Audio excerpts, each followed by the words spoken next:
तो बच्चों आज क्या है?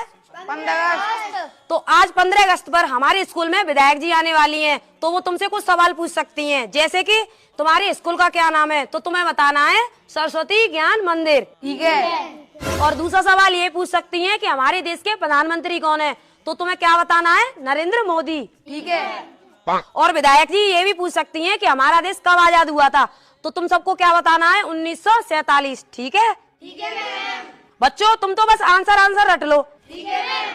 और लास्ट में वो ये भी पूछ सकती हैं कि ये सब तुम्हें किसने पढ़ाया? संध्या मैम ने। चलो बहुत बढ़िया। और अभी तो रुको। अरे बेटा तू खड़ा हो जा। क्या नाम है बेटा? सरस्वती ज्ञान मंदिर। सरस्वती। तुम्हारे पिताजी का नाम क्या है? नरेंद्र मोदी। नरेंद्र मोदी। अरे जी कितने साल का? अरे तू कब पैदा हुआ था? 1947। अरे तुमको किसने पढ़ाया ये सब? संध्या मैम ने।